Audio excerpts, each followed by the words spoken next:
Hi, this is Hannah Farwell. This is my week 4 video journal entry.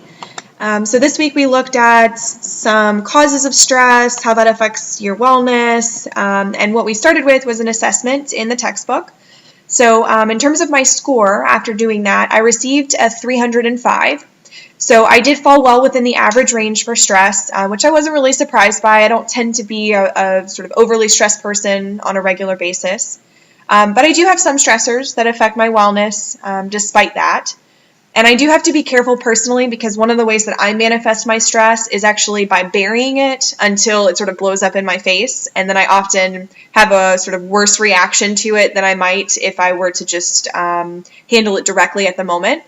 So one of the things that I've had to be careful about that with recently is work. I actually just got a promotion recently, which is fantastic. But what it sort of comes along with that is extra responsibility, some longer hours. And then on top of that, I think that combined with the sort of natural stress of balancing work and school, that's something I'm trying to watch and make sure that I build in ways to de-stress so that I don't let it consume me. And that's actually one of the things I really liked on a side note from the text discussing stress is it's not that the actual stressors are the problem, it's the way that you react to them. And that makes sense to me. The stressors are going to be there. Life is life and things happen, but the way that you react to them is really what dictates, how you're going to experience those stressors. So in terms of the ways that wellness is impacted by stress, I think the most obvious two dimensions that are impacted are the physical and emotional. And the text did seem to agree with that. But I think I also would argue that the other 5 dimensions can also be affected, simply because all of the 7 dimensions of wellness are interrelated. So just to address those two, though, the physical and the emotional, physiologically, stress can definitely help to release endorphins, which is eustress, and that's a good thing, or it can weaken the immune system, which would be the distress. And at the same time, stress can have both negative and positive effects emotionally.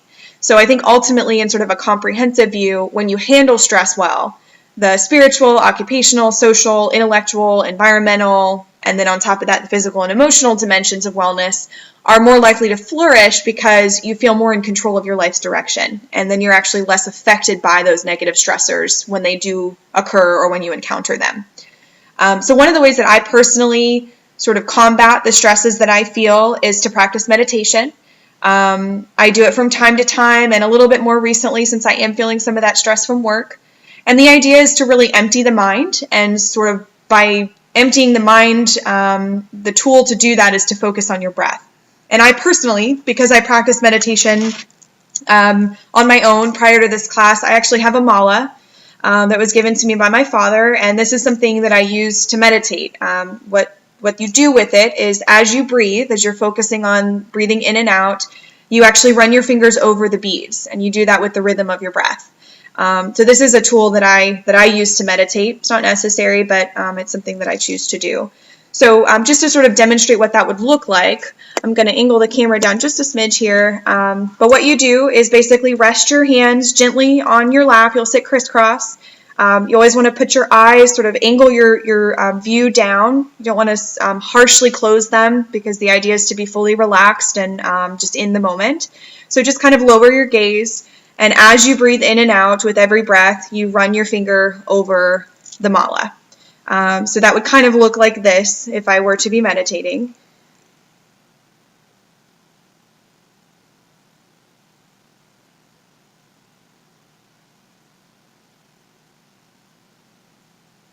So that's the idea. It's just sort of an extra guide to your meditation. And I choose to practice that because it is something that I find extremely effective. I think the idea for Buddhist meditation, which is really where my interest lies, it gives you a peaceful pause. And what's interesting is it actually is really hard work to meditate. Sort of trying to focus your brain on nothing is very challenging. If you, Dr. McMahon, have ever tried meditation, or anybody else who might watch this, it's actually quite a challenge.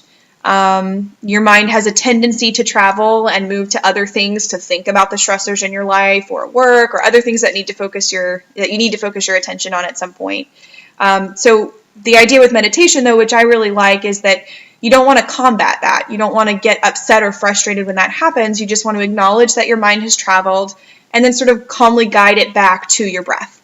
And that's the idea. There's sort of a simplicity and a complexity to meditation, but it does allow, for me personally, for some time where stressors are not my focus, or at least that's the idea. That's what I'm trying to achieve by meditating. So just to, I'm going to move this back up. I apologize. I'm going to just address some of the health risks and diseases that are associated with the negative type of stress, which is distress. It has a number of negative effects, and studies have shown that there's a strong link between emotion and disease, or even in extreme cases, death. So for example, AIDS and cancer patients with pessimistic or depressed mental attitudes actually have higher death rates. While sort of on the flip side, stress management techniques have been shown to increase the cells' capability in the body to actually kill disease, like cancer cells.